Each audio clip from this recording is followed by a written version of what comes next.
अच्छा, स्कूल की इंग्लिश की किताबें तो हम सबको याद ही होंगी, है ना? पहली नज़र में देखें तो ये पेज बिल्कुल आम सा लगता है। कुछ शब्द हैं, कुछ खाली जगह हैं और एक छोटी सी पहेली, बस। पर क्या हो अगर मैं ये कहूँ कि इस सीधे सादे से दिखने वाले पन्ने के पीछे सीखने और सिखाने का पूरा विज्ञान छिपा हुआ है? क्यों? आया ना कुछ याद? मुझे पूरा यकीन है कि हम सब ने अपने बचपन में ऐसी ही रंग बिरंगी किताबों में इस तरह की एक्सरसाइजेज की हैं। लेकिन कभी सोचा है कि ये जो इतने आसान से दिखने वाले अभ्यास होते हैं, इनको बनाने में असल में कितनी सोच समझ लगती है? ये सिर्फ बच्चों को बिजी रखने का कोई तरीका नहीं है। नहीं, इसके पीछे एक पूरा विज्ञान काम करता है।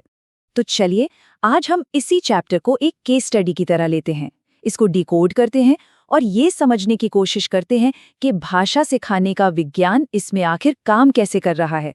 तो सबसे पहले इसकी पहली लेयर को देखते हैं और वो है वोकैबुलरी, यानी शब्दावली।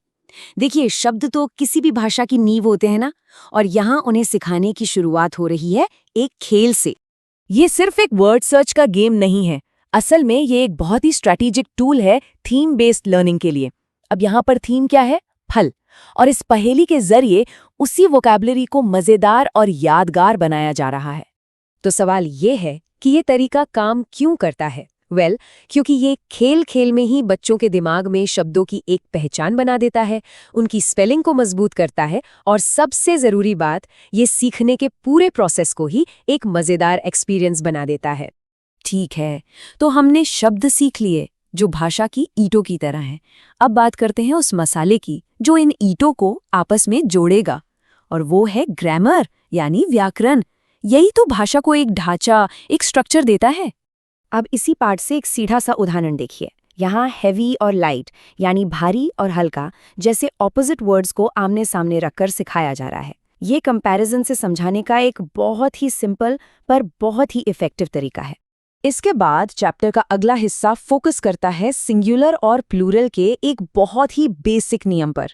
मतलब, इज का इस्तेमाल कब करना है और आर का कब। ये इंग्लिश भाषा का एक बेहद जरूरी नियम है।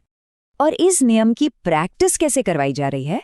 ऐसे वाक्यों से, जैसे द एप्पल्स ब्लैंक स्वीट।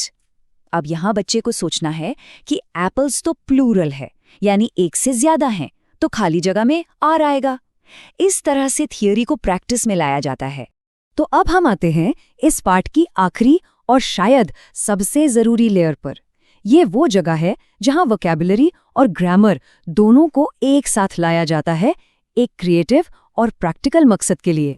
और वो मकसद क्या है? एक कहानी। सब कुछ एक कहानी के आसपास बुना गया है। चंदू का फ्रूट सैलेड। ये कहानी उन सीखे हुए शब्दों और नियमों को एक मतलब देती है, एक कॉन्टेक्स्ट देती है।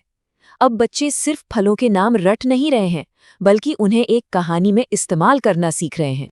तो आप देखिए, ये पूरा प्रोसेस एक सिस्टम की तरह काम करता है, एक जर्नी की तरह। स्टेप 1, शब्द सीखो, जैसे कि फल। स्टेप 2, नियम की प्रैक्टिस करो, जैसे इज आर। और स्टेप 3, इन दोनों को मिलाकर एक कहानी में इस्तेमाल करो। तो कुल मिलाकर हमने क्या देखा? यही कि ये जो इतना साधारण सा दिखने वाला पार्ट है, ये असल में कितना सोचा समझा, कितना एलिगेंट डिजाइन है। तो सबसे बड़ी बात यही है, ये कोई रैंडम एक्सरसाइजेस का कलेक्शन नहीं है। ये तो लिटरेसी बनाने के लिए, यानी पढ़ने लिखने की समझ बनाने के लिए एक बहुत सावधानी से तैयार किया गया सिस्टम है। हर एक हिस्सा दूसरे हिस्से पर बिल्ड होता है।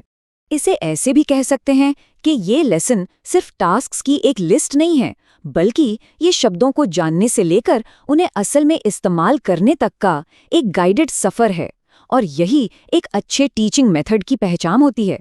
और आखिर में एक सवाल छोड़ जाता हूँ इस पूरे एनालिसिस के बाद। शायद हम अपने आसपास की आम चीज़ों को भी एक नई नज़र से देखना शुरू कर सकते हैं। तो ज़रा सोचिए, हमारी दुनिया में और कौन-कौन सी ऐसी चीज़ें हैं जो हैं तो हमारी नज़रों के ठीक सामने, दिखती बिल्कुल साधारण हैं, पर अपने अंदर एक शानदार कॉम्प्लेक्सिटी छिपाए हुए हैं।